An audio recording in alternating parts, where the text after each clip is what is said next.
कौन सी प्रेयर पहुंचे हम? ये वाली ना।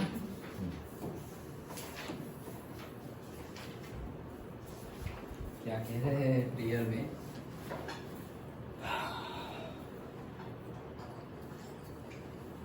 हे अंतर्यामी परमात्मा, मुझे किसी भी देहधारी जीवात्मा का प्रत्यक्ष अथवा परोक्ष, जीवित अथवा मृत, किसी का किंचित मात्र भी अवर्णवाद, अपराध, अविनय न किया जाए, न करवाया जाए या कर्ता के प्रति अनुमोदना न की जाए, ऐसी परम शक्ति। तो ये हमारी रीच वाली प्रेयर क्या कह रहे हैं? हम अंतर्यामी परमात्मा, प्रभु से, भगवान से, गॉड से शक्ति मांग रहे हैं। किस चीज की?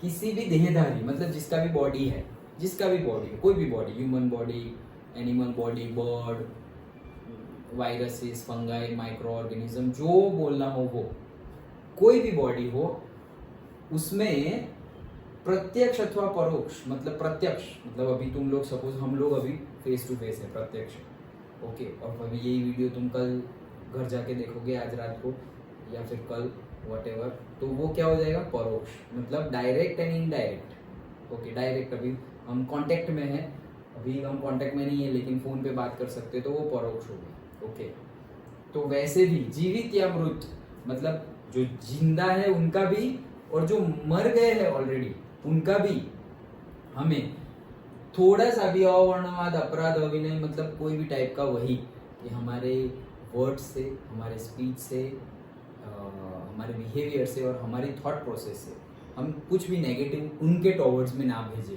कुछ भी नेगेटिव ना भेजें।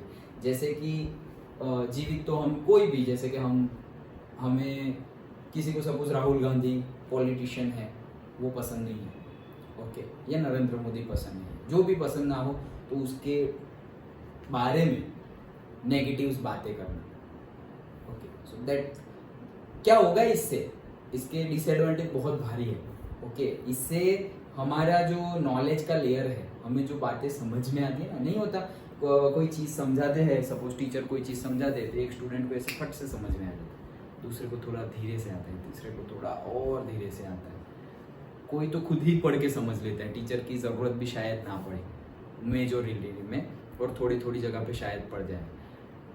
तो ये सबका ब्रेन अलग अलग तरीके से क्यों वर्क करता है? क्योंकि हमारी अपब्रिंगिंग में ऐसा हमें कुछ बताया ही नहीं गया और हम वैसा ही करते जा रहे हैं।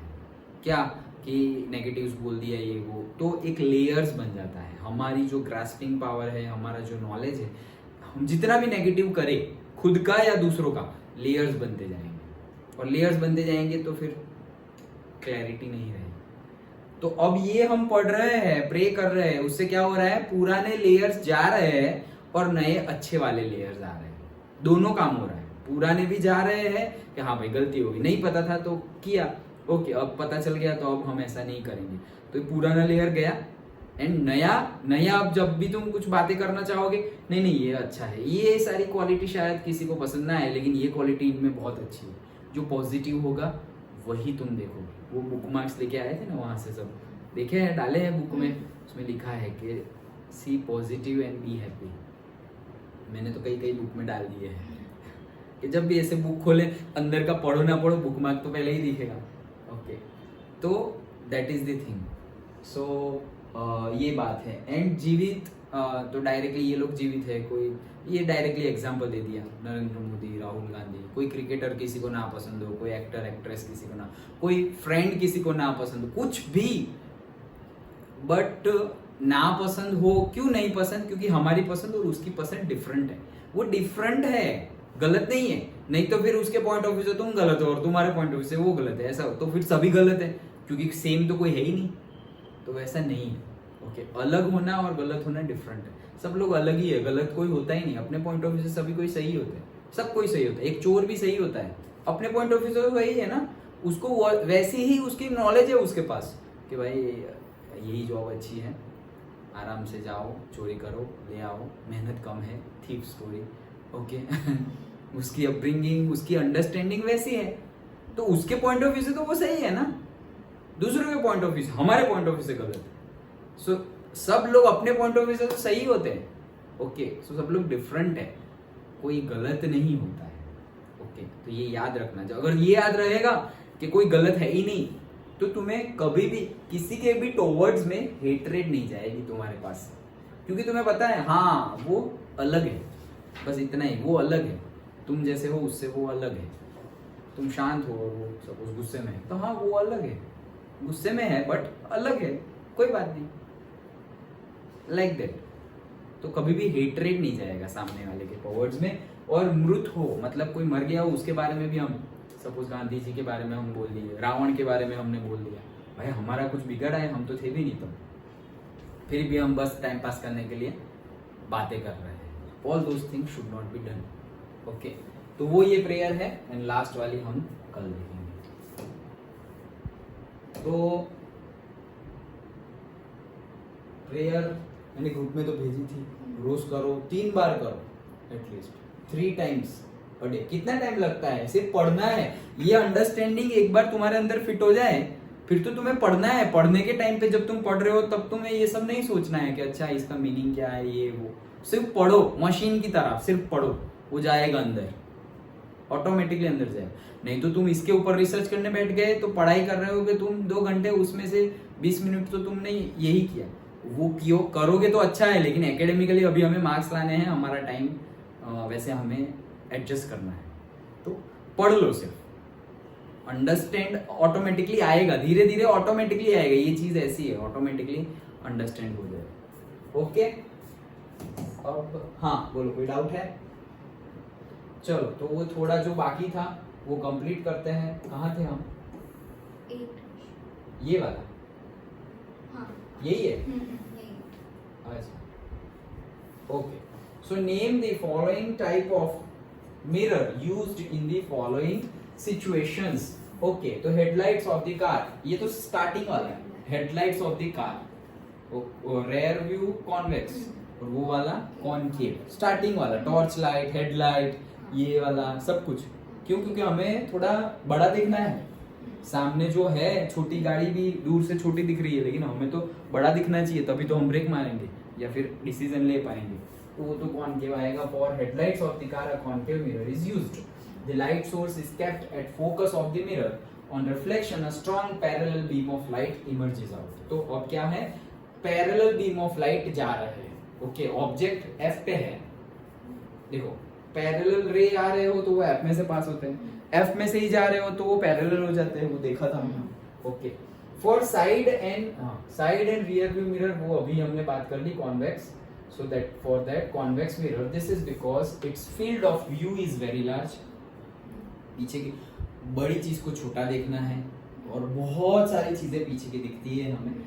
So that's why convex, and it forms the virtual and erect and diminished image of the behind vehicles. तो virtual image, erect image सीधी ही दिखाई देती है, and diminished छोटी दिखाई देती है। अगर उसके जैसी दिखाई देती तो कुछ मतलब ही नहीं है ना। फिर हम ऐसे गाड़ी चला रहे हैं और रियर व्यू मिरर में ऐसे सिर्फ हेडलाइट दिख रही है, वो किसकी हेडलाइट है? बाइक की, कार की या ट्रक की? पता ही नहीं चलेगा, क्योंकि वो जितना है उतना ही दिख रहा है, ओके। और उससे भी बड़ा दिख रहा होगा तो कॉनकेव यूज कर लिया तो फिर मतलब ही नहीं है, देख के क्या फायदा। तो हमें क्या है पीछे वो देखना है, छोटी गाड़ी बड़ी गाड़ी। So that's why convex. Solar furnace को हम क्या, सोलर फर्नेस पर्पस समझो, क्यों यूज करते हैं कि सारे रेज आए और वो रेज से हम एक पॉइंट पे कंसंट्रेट करें और कंसंट्रेट करके वो हीट का यूज करें। Solar rays we can take it as infinite से आ रहे हैं और एफ पे फोकस कर रहे हैं। For a solar furnace concave mirror is used because parallel rays आ रहे हैं इनफाइनाइट से, तो इमेज कहाँ बनेगी? एफ पर। And that F point is that glass of the solar cooker और सोलर फर्नेस। सोलर फर्नेस की जगह कुकर बोल दे तो भी वही चीज आएगी, सोलर कुकर। पहले लोग बहुत यूज करते थे सोलर कुकर, शायद तुम लोगों ने नहीं देखे होंगे क्योंकि ये पहले की बात है। सोलर कुकर मतलब ऐसे बॉक्स टाइप आता था, इतना बड़ा बॉक्स 1 by 1 1 मीटर क्यूब का गिन लो, तो उसमें हमें डायरेक्टली डिब्बे रख के जाने हैं, मतलब चावल डाल दिया, पानी डाल दिया, अब वो डायरेक्टली कंटेनर उसमें डालना है और छत पे वो बॉक्स रहेगा एंड इट विल कुक। तुम्हें राइस जो हम वहां वो है वो ये है, वो जो हीट है वो हीट को कॉन्सेंट्रेट करता है एंड देन वो हीटिंग से वो कुक हो जाता है। पहले के टाइम पे था, पहले के टाइम पे सोलार गीजर भी थे, वो तो अभी भी है कई जगह पे ऐसे लंबे लंबे ऐसे सिलिंड्रिकल शेप में लगाए हुए थे, उसमें पानी जाता है और सन रेज उसके ऊपर गिरते हैं तो पानी गर्म हो गया और फिर वो पानी नीचे आएगा। सोलर वाटर हीटर बोलते हैं उसको, गीजर तो नहीं लेकिन वाटर हीटर। लेकिन अब तो सोलर पैनल ही हम लोगों ने लगा दिए है तो उससे इलेक्ट्रिसिटी जनरेट होगी, इलेक्ट्रिसिटी से तुम फिर इलेक्ट्रिक गीजर ले आओ, चलेगा ओके। लेकिन ये पहले सब ये सब यूज होता था। सो सोलर कुकर बोल दे या कुछ भी सोलर रिलेटेड बोल दे तो तुम्हें एप्लीकेशन को देखकर यही आंसर देना है कॉनकेव वाला। Light from the sun on reflection from the mirror is concentrated at the focus of the mirror, producing heat and temperature increases sharply up to देखो 200 डिग्री सेल्सियस तक का टेम्परेचर मिलता है, आराम से सब कुछ कुक हो जाएगा। हाँ बंद कर दो, खींचो ना वो, हाँ वो वाला पीछे वाला, हाँ आराम से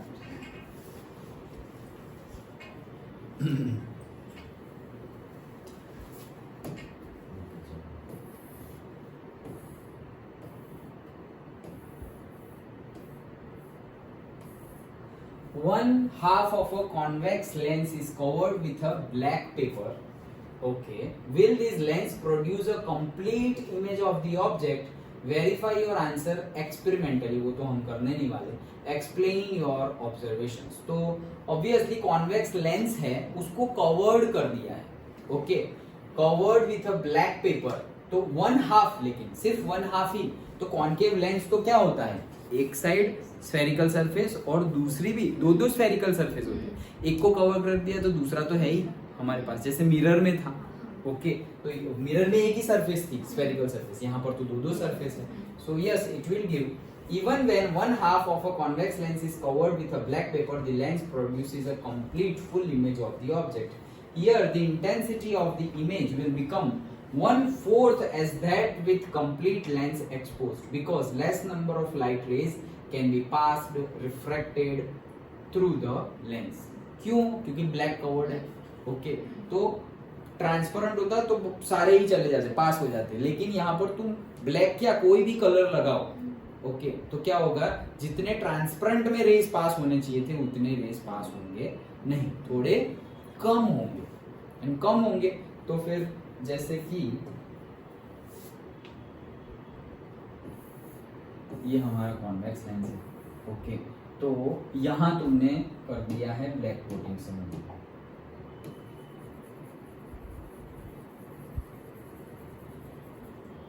ओके। सो अब क्या होगा कि रेज आया तो पैरेलल रेज आएंगे और ये तो कॉन्वेक्स है, कॉन्वेक्स मतलब कन्वर्जिंग, तो कन्वर्ज करेगा यहाँ पर कहीं पे, लेकिन बहुत सारे पास नहीं होंगे, मतलब ऐसा समझो यहाँ पर बहुत सारे आ रहे हैं लेकिन कोई पास होंगे ओके। क्यों? क्योंकि हमने ये कवर्ड रखा है इसलिए, अगर इसको कवर ना रखते तो सारे पास हो जाते। अंडरस्टूड? कोई भी कलर वो ब्लैक कलर के अलावा वो लोग कलर चेंज करे तो भी आंसर यही रहेगा, because less number. Yes, then the nature, size and location of the image will be the same, since light from all the parts of the object reach the exposed part of the lens, and it can be understood by the following two cases. देखो experimental verification हमें given है, so हम देखते हैं when the upper half of the lens is covered. अब देखो half of the lens क्या हो गया, हाँ तो देखो अब जैसे कि मैंने पूरा ऐसे एक साइड का कवर किया था, अब उसको इस तरह से भी कवर कर सकते हैं, ऊपर का टॉप मतलब तुम दोनों साइड से डिवाइड कर सकते हो, राइट एंड लेफ्ट और से अप एंड डाउन ओके। तो ऊपर से कवर कर दिया तो नीचे से चला जाएगा ओके, और ऊपर से भी दैट डज नॉट मीन के कवर कर दिया तो थोड़ा भी नहीं जाएगा, हमने कवर किया है, हम डायरेक्टली हम ओपेक नहीं बना सकते, कोई कलर करके पेपर यूज करके हम ओपेक नहीं कर सकते उसको okay. So in this case the ray of light coming from the object will reflected by the lower half of the lens majorly नीचे से जाएंगे क्योंकि नीचे ट्रांसपेरेंट है. These rays meet at the other side of the lens to form the image of the given object. तो ये side आ रहा है इमेज. एंड देन दूसरा half when the lower half of the lens is covered. मतलब यहाँ पे question ही वैसा पूछा है कि यहाँ पे जो लास्ट में हमने बोला कि अपर हाफ को एक बार करे और एक बार लोअर हाफ को करे, तो बोले इमेज साइज सेम बनेगी. ओके, तो ये अब लोअर हाफ को कर रहे हैं तो भी यहाँ पर देखो इमेज जो बन रही है वो वैसी ही बन रही है. In this case the ray of light coming from the object will be reflected by the upper half of the lens and these rays meet at the other side of. Same ही sentence लिख दिया है. Okay, and this is experimental base. तो हम तो experiment करने जाने नहीं वाले. डिट्टो ये क्वेश्चन पूछा गया तो हम आंसर यही लिखेंगे. और अगर ये क्वेश्चन ना पूछा गया, वो लोग एक्सपेरिमेंट वर्ड हटा देंगे और बोलेंगे कि assume what will be your answer. Okay, what do you think, ऐसा क्वेश्चन पूछ लेंगे. एक्सपेरिमेंट वर्ड हटा के तुम्हें क्या लगता है ऐसा पूछ लेंगे. ओके, सो आंसर हमें यही लिखना है. ओके, चलो नेक्स्ट न्यूमेरिकल. तो क्या करेंगे.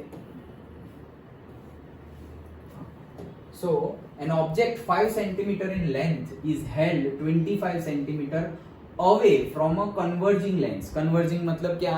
Convex. Converging मतलब convex. So 25 centimeter away. U दिया हुआ है. Okay, U is given.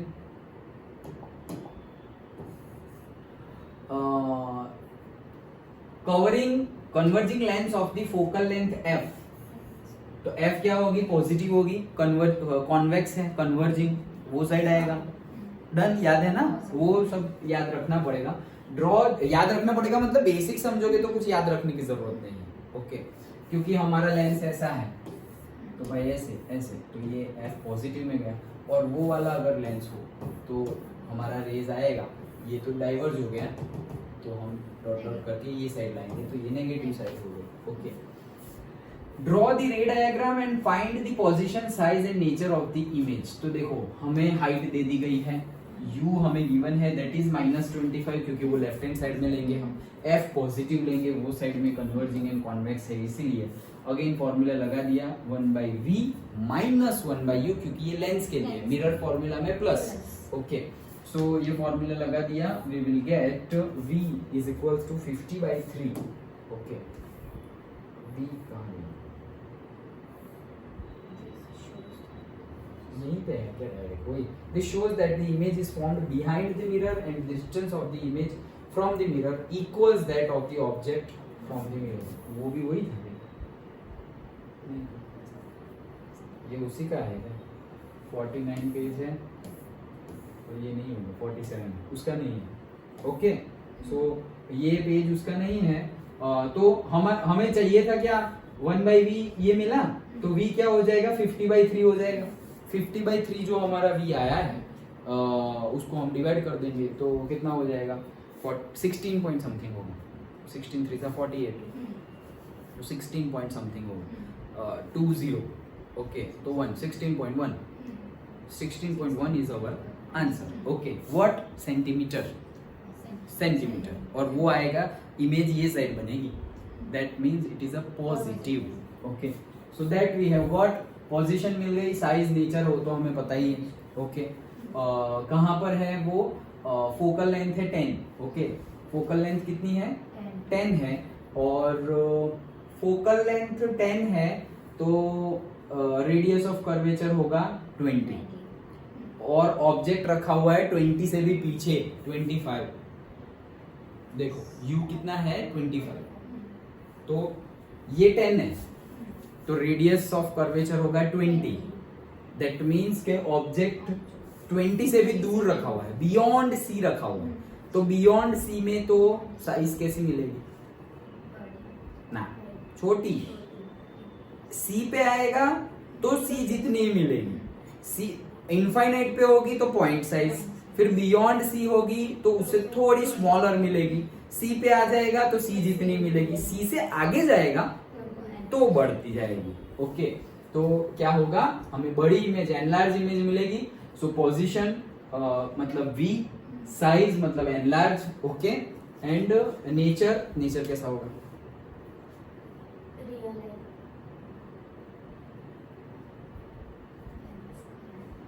Lens का याद नहीं? क्यों? देख लो तो एक बार फिगर सारी या टेबल देख लो।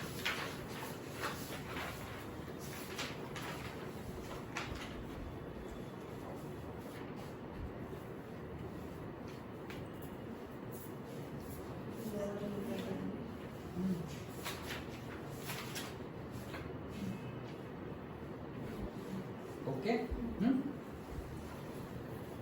डन। चलो तो 10 में ये दूसरा पेज आ गया है, वो पेज रह गया है। ओके चलो, then 14 an object 5 centimetre in length is placed at a distance of 20 centimetre. Okay, क्या बोला है? अगेन वैसा ही करेंगे हम।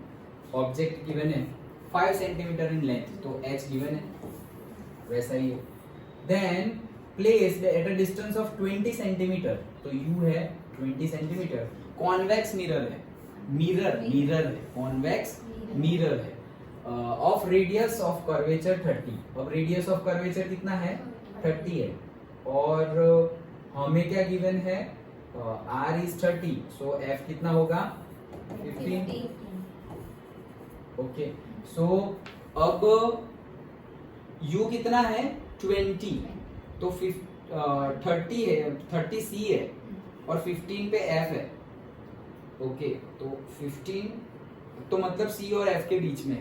ऑब्जेक्ट कहां पर है? c एंड f के बीच में। दैट मींस अब डायरेक्टली हम f ये लिए ढूंढ ली हमने, और v तो डायरेक्टली फॉर्मूला लगाओ, मिरर फॉर्मूला। तो मिरर फॉर्मूला लगाएंगे प्लस, मिरर फॉर्मूला में प्लस, सो वो प्लस लगा दिया, तो directly we will get v 8.57। The positive sign of v indicates that the image is behind. तो ये तो कॉन्वेक्स मिरर है, उसमें तो दोनों ही केस में बिहाइंड द मिरर था, एक भी आगे नहीं बन रहा था। ओके, दो ही तो केस थे उसमें। सो बिहाइंड द मिरर और on the right hand side of the mirror. And अगर m is equals to minus v by u या h डैश बाई s, दोनों ही फॉर्मूला यूज कर सकते हो। जो फॉर्मूला यूज करो तो वो यूज किया हमने, तो डायरेक्टली माइनस h है। क्यों? क्योंकि ऑब्जेक्ट कहाँ पर है? नहीं, माइनस h नहीं है, माइनस वी बाई यू है और h डैश बाई h है। सो ऑब्जेक्ट है लेफ्ट हैंड साइड पे, दैट इज माइनस आएगा। ओके, उसका माइनस है ये। इमेज तो राइट हैंड में है, वो तो प्लस आएगा। ओके, सो और h डैश और h तो हमें डायरेक्टली साइज गिवन है, और ऑब्जेक्ट तो हम ऊपर ही बताते हैं, जो हमारी एक्सिस है उससे तो ऊपर ही बताते, ऊपर मतलब पॉजिटिव, तो एक ही नेगेटिव है, कौन सा? u1, इसीलिए यहाँ पर u आया है। ओके, तो वो नेगेटिव तो था ही, और u नेगेटिव, तो नेगेटिव नेगेटिव पॉजिटिव हो गया, तो आंसर पॉजिटिव आएगा। समझ में आया? फॉर्मूला में नेगेटिव है और u की वैल्यू भी नेगेटिव है, तो नेगेटिव नेगेटिव क्या हो जाएगा? पॉजिटिव। समझ में आ रहा है? Okay, so positive value of image height indicates that the image is virtual and erect. Okay, and more over h dash by h dash is less than h, so the image is smaller in size than the object। कि h dash जो है वो h से कम है, वो तो दिखाई दे रहा है, हमें 5 दिया हुआ था और अभी 2.1 आया है, तो स्मॉल है। अंडरस्टूड? ओके, सो नेक्स्ट है हमारा an object of size 7 centimeter is placed at 27 centimeter in front of, सारे न्यूमेरिकल ही है। ओके, तो तुम डायरेक्टली देख सकते हो। देखो क्या है, an object of size 7 centimeter। 7 centimeter मतलब क्या h given है। then placed at this much in front of a concave mirror, तो ये क्या है? u, ये क्या है? h। concave mirror given है। फोकल लेंथ 18 सेंटीमीटर, तो r ये f है, तो r कितना होगा? 18 टू जा 36। ओके, तो 36 तो r है और तुम्हारा u है 27, मतलब c, और f कितना है? 18, मतलब ऑब्जेक्ट कहाँ पर है? c और f के बीच में, और हमें गिवन क्या है? कॉनकेव मिरर, और c और f के बीच में ऑब्जेक्ट हो तो इमेज बनेगी बड़ी, बड़ी बनेगी। अब okay, at what distance from the mirror should be screen be placed so that a sharp focused image can be obtained? Find the size, nature of the image। तो हमें पता तो चल गया है साइज कितनी आएगी, ये जो है उससे तो बड़ी ही आएगी, ये जो 7 है उससे तो बड़ी आएगी आंसर, क्योंकि हमें फंडा से हमें पता चल गया है। तो मिरर फॉर्मूला लगाओ, मिरर फॉर्मूला लगाएंगे हम, तो डायरेक्टली वो आ जाएगा कितना, -54, और negative sign of v indicates that the image is formed on the same side ही बनेगी ना, सिर्फ लास्ट वाली दूसरी साइड जाती है। ओके, लास्ट वाली जब object is between p and f, otherwise सारी ही वही साइड बनती है, तो वो नेगेटिव साइन उसके लिए है, एंड सारी ही रियल एंड इन्वर्टेड है लास्ट को छोड़ के। मैग्नीट्यूड का फॉर्मूला सेम ही है सारे न्यूमेरिकल्स। ओके, फंडा तुम्हारे वो 4 टेबल पता होने चाहिए, concave mirror, convex mirror, concave convex lens and concave lens, ये 4 टेबल पता होंगे, और मिरर का फॉर्मूला, मिरर फॉर्मूला, लेंस का FVU वाला फॉर्मूला, एंड मैग्निफिकेशन का फॉर्मूला, दैट्स इट, न्यूमेरिकल हो गए।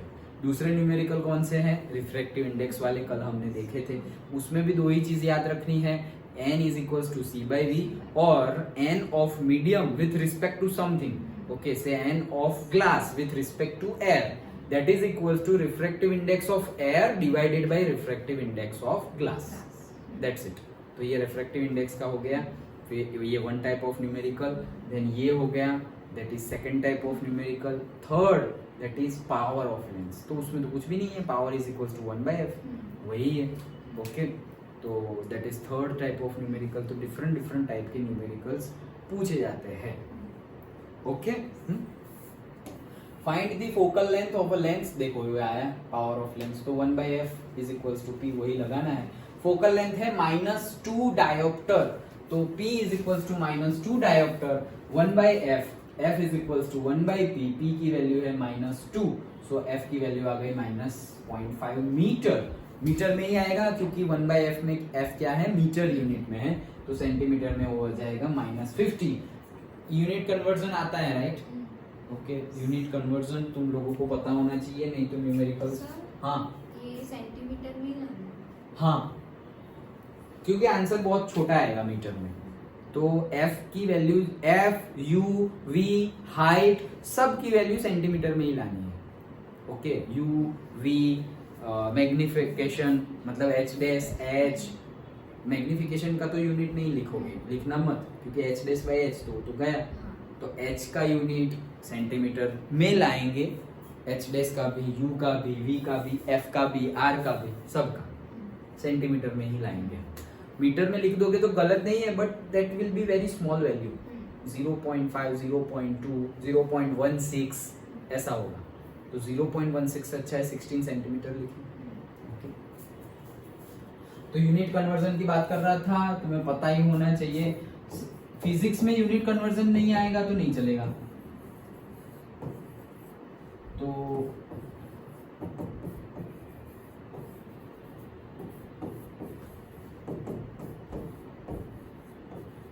इतने तो आने ही चाहिए, ये तो 3 है। Okay, kilometre, 1000 metre, metre, 100 centimetre और 1 सेंटीमीटर 10 मिलीमीटर। ओके, फिर उल्टा करेंगे तो माइनस हो जाएगा। ओके, जैसे कि 1 metre is equals to 10⁻³ kilometre, वैसा लिखेंगे, लेकिन 1 metre is equals to 10⁻² centimetre, ये 10⁻² ही हुआ ना 100 मीटर, तो आगे पीछे करना है, लेकिन बेसिक पता होना चाहिए। उसके लिए भी मैंने बताया था, यूनिट का भी अपना वीडियो है, तो वो देखना हो तो वो देखना पर्टिकुलरली, उसमें फिर बहुत लंबा है, टाइम, टेम्परेचर, प्रेशर, लेंथ, सबका ही यूनिट कन्वर्जन मैंने उसमें समझाया है, तो तुम्हें जो समझना हो वो पॉइंट पे जाके देख लेना, मतलब फॉरवर्ड करके देख लेना। एटलीस्ट हमें लेंथ के सारे यूनिट आने चाहिए, टेम्परेचर के भी हमें आएंगे ही, सेल्सियस, फ़ारेनहीट वाले। ओके, 9th में भी आए थे, याद हो तो, 1st 2nd चैप्टर में। ओके, तो टेम्परेचर के भी आएंगे, लेंथ के भी आएंगे, देन मास के भी पता होने चाहिए। मास के तो क्या, 2 ही सिर्फ पता होने चाहिए, KG and gram, 1 kg is equal to 1000 gram. Okay, और मिलीग्राम भी करना हो तो 10⁻³ और 1 gram is equal to 1000 milligram.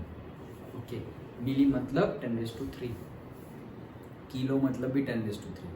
Okay, लेकिन ये प्लस साइड ये माइनस साइड। माइक्रो मतलब 10⁻⁻6, नैनो मतलब 10⁻⁻9।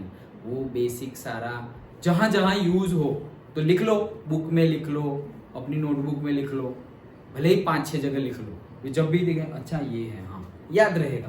आंखें पड़ेगी तो याद रहेगा ना, वैसे ही गोल भी बना के लिख लो। मैं तो मुझे किसी ने बताया था, मुझे शायद हमारे सर ने ही बताया था कि गोल बना लो और गोल बना के तुम्हारा जो स्टडी टेबल है, स्टडी टेबल मतलब ज़रूरी नहीं है टेबल, लेकिन जहाँ पर भी तुम स्टडी कर रहे हो वहाँ पर एक तो तुम अकेले होने चाहिए, वो रूम में टीवी और टैप और वो सब नहीं, अकेले।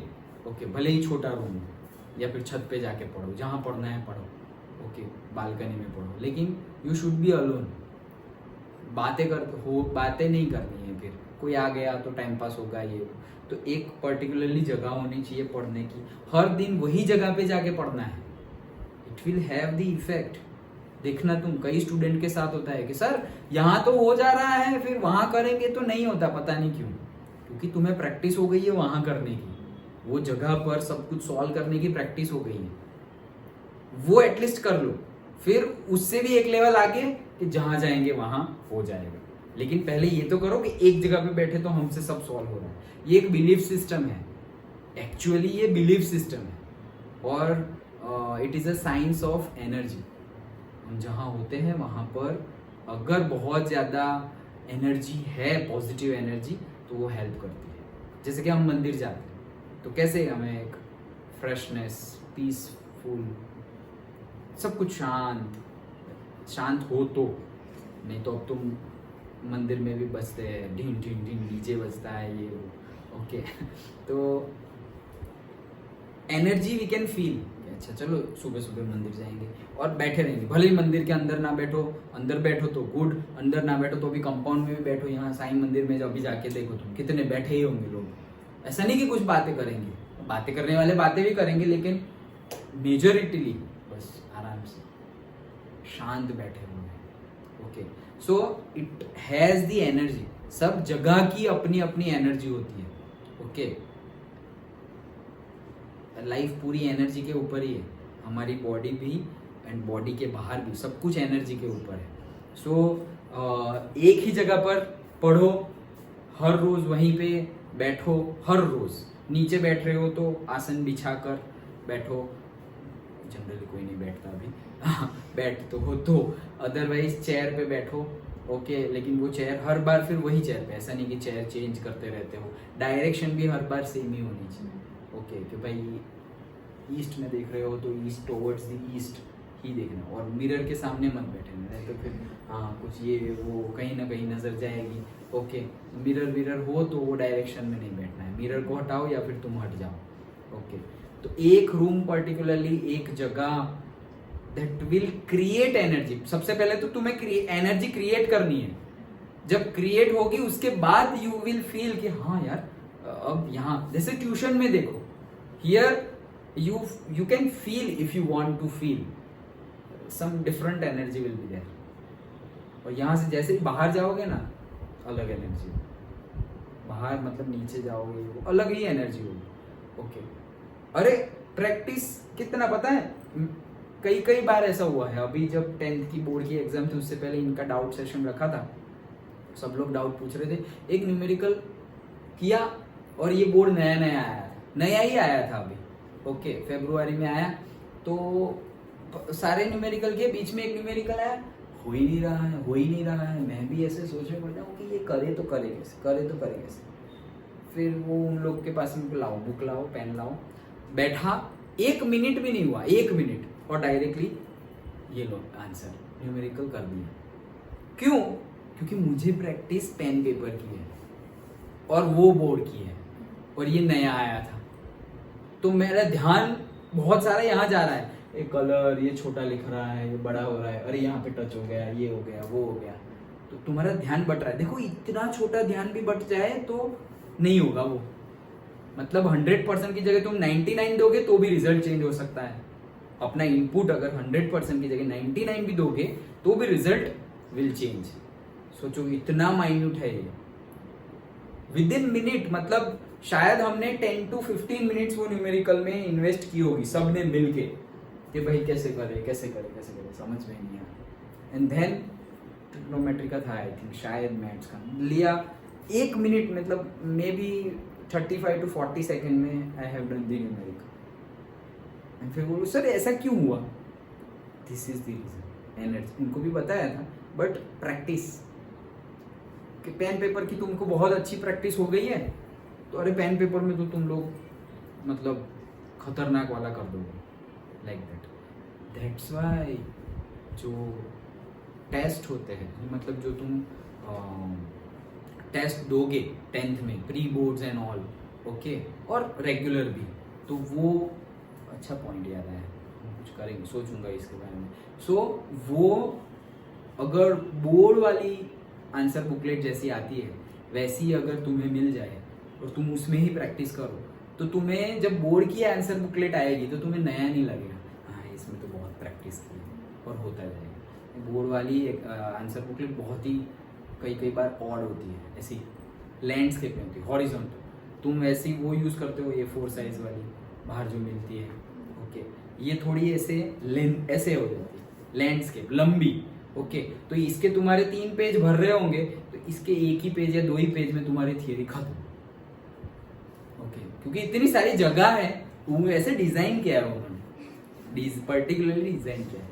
सो but we will think on it, मतलब मैं सोचूंगा इसके बारे में कुछ, मतलब आगे हमारे लिए हेल्पफुल हो सके तो। लेकिन कहना क्या मीनिंग ये है कि प्रैक्टिस करोगे तो वो प्रैक्टिस, मतलब ऐसा समझो कि तुम एक रोड पे आ रहे हो, सेम रोड से ही, सेम रूट से रोज आ रहे हो, रोज वही रूट फॉलो करके, अब तुम और वही साइकिल, व्हीकल भी वही, ऐसा नहीं कि दूसरी व्हीकल, तो कितने, और टाइम भी वही, ओके, रोज सपोज 5:30 को आ रहे हो वही व्हीकल से, वही ओरिजिन, वही डेस्टिनेशन, व्हीकल भी वो, तुम भी वो, टाइम भी वो, कितना सब कुछ मैच हो रहा है।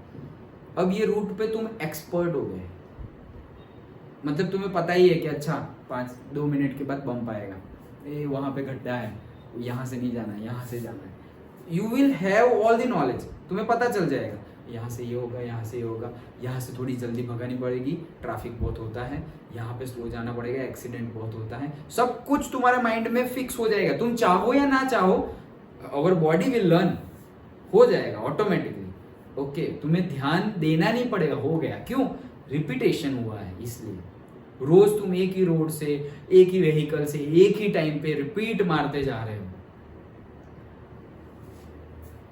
जो ब्लाइंड होते हैं, ब्लाइंड पहले से नहीं, एक्सीडेंटली जो ब्लाइंड हो जाते हैं, उन लोग की ये सेंस बहुत ज्यादा काम करती है। सपोज एक ही घर में पहले से रहे, सो नाउ सपोज ऐसा समझो कि अभी मैंने आंख बंद कर ली, अब मुझे एटलीस्ट पता है कि यहाँ से अभी बीच में यहाँ कुछ भी नहीं है, नहीं तो ऐसे ऐसे जाऊंगा तो इतना फास्ट नहीं जा सकता, मुझे पता है भाई यहाँ चेयर है, गिर जाऊंगा, क्योंकि I have seen, I have felt, हाँ किसी ने कुछ चेंज कर दिया देन गए, फिर नहीं होगा, ओके, लेकिन मेजरली चेंज नहीं होता है, ओके, तो पता ही है कि भाई इतना चलने में, अब शायद दरवाजा आएगा, आ गया ऐसे। तो प्रैक्टिस, वो प्रैक्टिस तुम्हें करनी है रोज, न्यूमेरिकल की इतनी प्रैक्टिस करो, पढ़ने की इतनी प्रैक्टिस करो, लिखने की इतनी प्रैक्टिस करो कि तुम्हें कुछ मेहनत करनी ही ना पड़े, बॉडी, तुम्हारा brain, body in the sense brain automatically वो सब एक्सेप्ट कर ले कि हाँ हो गया, याद, बोलते हैं ना कि यार कभी कभी याद नहीं आता, नहीं तुम लिखने बैठोगे सब याद आएगा, ऐसी थॉट ही मत लाओ, और आ रही है तो कुछ नहीं, मुझे तो याद आएगा, ये तो पुरानी वाली थॉट है, अब तो मैं change, I have changed, okay, negative हो तो आई हैव चेंज्ड, ये तो पास्ट था, अब वो तो पास्ट तो खत्म हो गया, नाउ तो अब I have changed, so result will be changed, okay, कोई नेगेटिव नहीं, मुझे सब याद आता है, मुझे सब याद रहता है, बोलो 5 बार खुद को, अगर ऐसा कुछ नेगेटिव आ रहा है तो, ओके, और ऐसा कुछ है ही नहीं, तुम प्रैक्टिस करोगे, तुम्हें याद नहीं करना होगा ना तो भी आएगा, गाना तुम सुन रहे हो, एक ही गाना 10 बार रिपीट मार रहे हो फेवरेट मूवी का, अब तुम्हें याद नहीं करना होगा ना तो भी आएगा, वो याद नहीं करना होगा तो भी आएगा, रिपीट ही इतना किया है तुमने। Same works for study also, तुम रिपीट मारते जाओ, तुम चाहो या ना चाहो वो तुम्हें याद रह जाएगा, ओके, दैट्स व्हाई ये रिपीट, रिवीजन, यही सारे सीक्रेट्स हैं, ओके, जितना डीपली समझ लो इसको उतना ज्यादा तुम उसका यूज कर सकते हो। तो ये मास का, लेंथ का, टेम्परेचर का, ये सारे मेजरमेंट, यूनिट कन्वर्जन तुम्हें याद रहने चाहिए, अदरवाइज अपने चैनल पे फर्स्ट वीडियो है, मतलब तुम स्क्रॉल डाउन करते जाओगे तो लास्ट मिलेगा, ओके, और अदरवाइज सर्च में यूनिट कन्वर्जन लिख सकते हो, तो वो वीडियो देख लेना। उसमें शायद 50-60 मिनट का वीडियो है, बट उसमें सारे यूनिट सारी डायमेंशंस कवर किए हैं भाई। टाइम तो टाइम का 1 सेकेंड और से 1 माइक्रो और नैनो सेकेंड से लेकर के सेंचुरी तक बताया गया है। तो century is also a time, 100 years. तो 100 ईयर्स नंबर नहीं है, 100 years is a time, time है। देन 10 ईयर्स डिकेड, वो भी टाइम है। 1 ईयर वो भी टाइम है। 1 मंथ टाइम है, 1 वीक टाइम है, 1 डे भी टाइम है, 1 आवर भी टाइम है, 1 मिनट भी टाइम है और 1 सेकेंड भी टाइम है। तो वो यूनिट कन्वर्जन पता होने चाहिए, तभी न्यूमेरिकल्स होंगे, पर्टिकुलरली फिजिक्स के। ओके, और वो लाइफ टाइम याद तुम्हें यूज में आते रहेंगे। पढ़ते हो तब तक भी याद आएंगे और फिर डे टू डे लाइफ में भी यूज होंगे। ओके, मम्मी बोलेंगी कि सब जाओ 500 ग्राम सब्जी ले आओ, तुम 500 किलो ले आए तो वो कहाँ से आए हो भाई, इतना तो नहीं है मेरे पास, ऐसा बोलेंगे वो। ओके, तो ध्यान रखना ये सारी चीजें।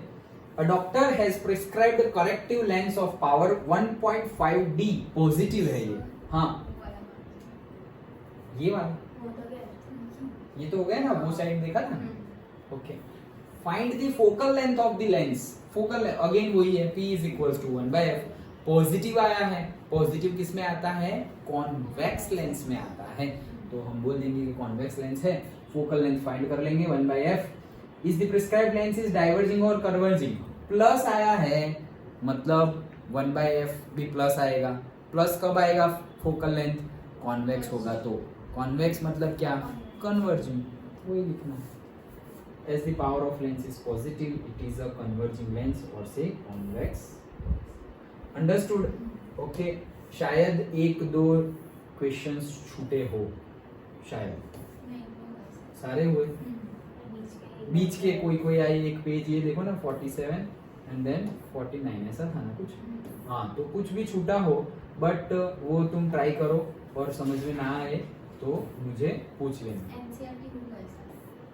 तो फिर क्या छूटा है, अच्छा इसका छूटा है। ओके, एनसीईआरटी का तो हो गया है, ये पर्टिकुलर बुक का छूटा है। ओके ओके, समझ में आया। सो इसी के साथ हमारा ये चैप्टर कंप्लीट होता है। ओके, मेजरली यहाँ से इमेज फॉर्मेशन, यहाँ से न्यूमेरिकली पूछे जाता है। क्यों? क्योंकि उसमें थियरी अगर तुम्हारी क्लियर होगी तो ही तो न्यूमेरिकल आएगा। तुम्हें इमेज फॉर्मेशन, इमेज बनाना आएगा और वो समझे होगे तुम, तभी तो इसके न्यूमेरिकल्स आएंगे। फिर रिफ्रैक्टिव इंडेक्स समझे होंगे तभी ये न्यूमेरिकल कर पाओगे। तो जनरली न्यूमेरिकल ही आता है, दैट डज नॉट मीन कि थियरी नहीं आती। सब कुछ ही करना है हमें। अभी मैं बताऊंगा ये इंपॉर्टेंट है, ये आईएमपी है, ये वो, फिर लास्ट में मैं बताऊंगा कि आईएमपी जैसा कुछ नहीं होता क्योंकि सब कुछ ही पढ़ना है, कुछ छोड़ना नहीं है हमें। ओके, जस्ट अभी अभी रिसेंटली मुझे पता चला। तुम लोगों को पता है तुम्हारा रिजल्ट कैसे कैलकुलेट होता है? नहीं पता होगा, मुझे ही नहीं पता था। ओके, तुम्हारा रिजल्ट कैलकुलेट होता है पर्टिकुलरली, अरे तुम्हारा इन द सेंस सीबीएसई का। आज का सीबीएसई का रिजल्ट के अकॉर्डिंग परसेंटेज। हाँ, वो मैंने परसों थोड़ा रिसर्च किया, एनालिसिस किया, उसके बेस पे। जीएसईबी का तो सिंपल होता है, सब्जेक्ट्स जितने हैं डिवाइडेड बाय तुम वो टोटल मार लो और टोटल सब्जेक्ट्स जो हम जो एवरेज निकालते हैं वही। हाँ, वैसे ही जीएसईबी का सिंपल है। लेकिन सीबीएसई में क्या है, सीबीएसई में रूल लिया जाता है 5 बेस्ड सब्जेक्ट।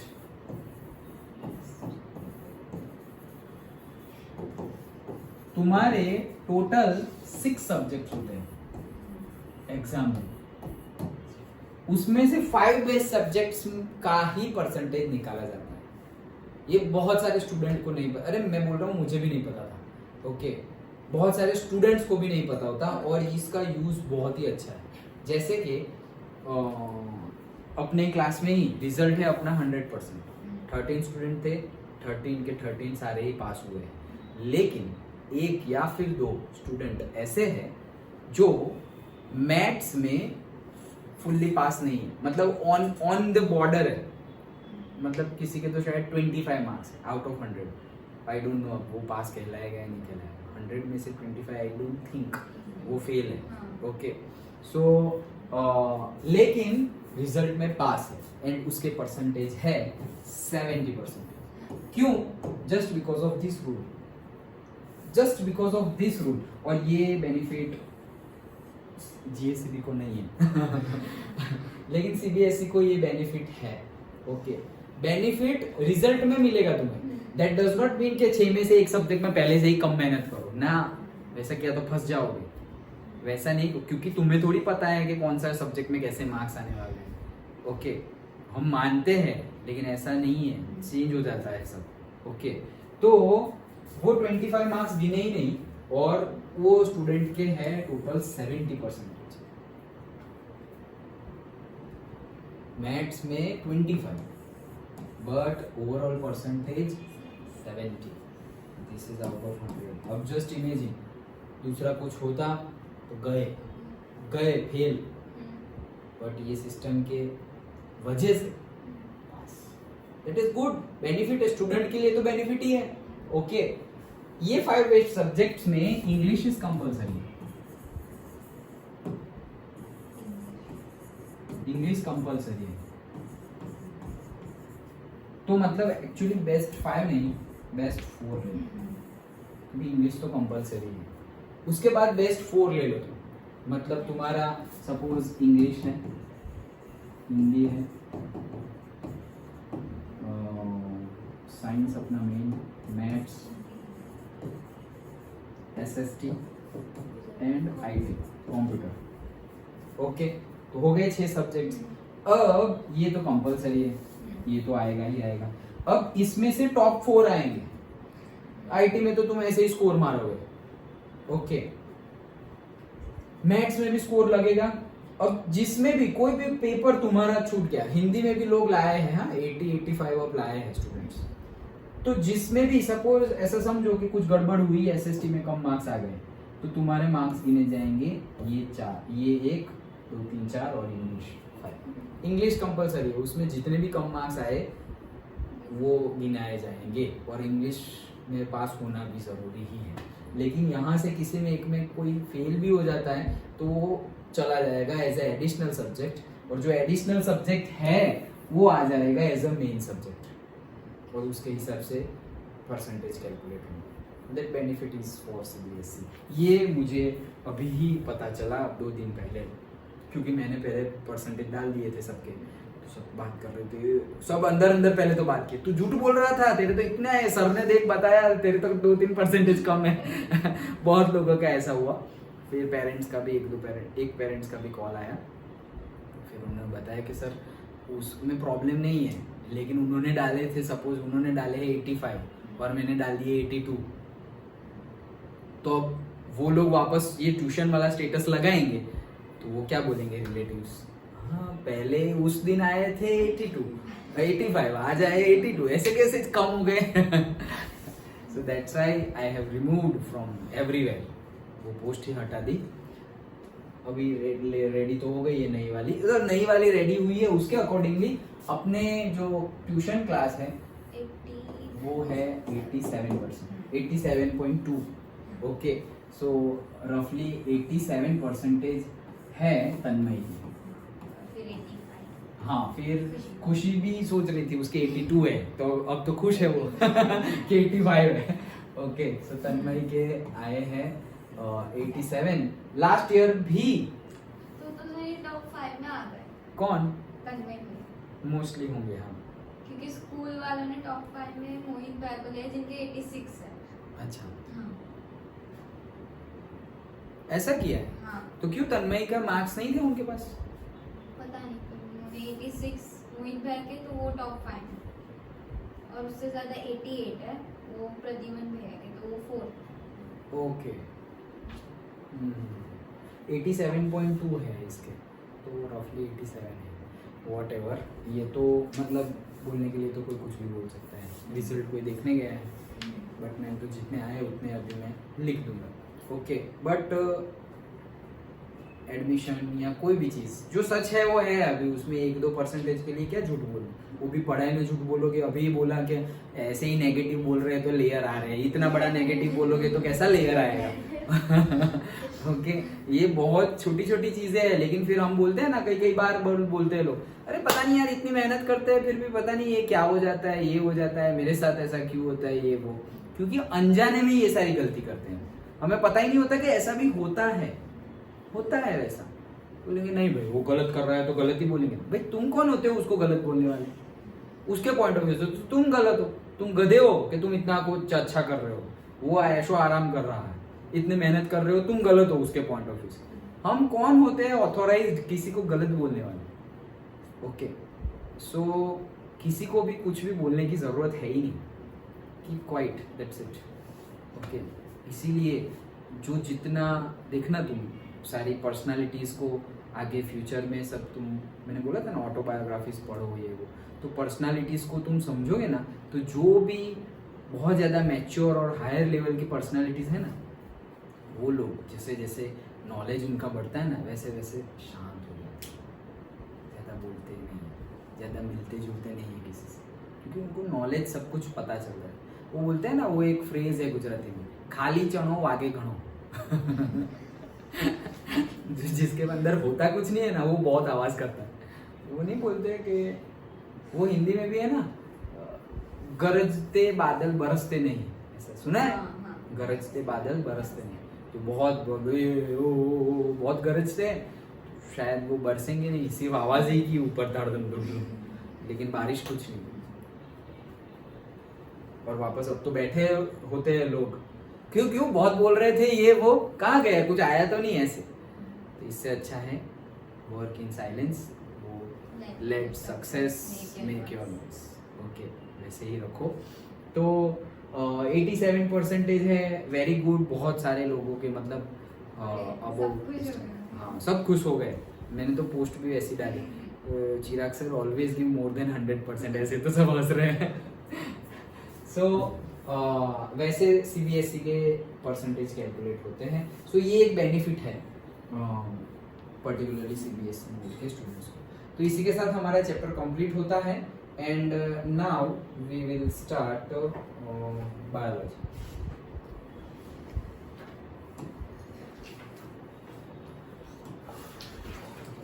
वीडियो चेंज कर दे।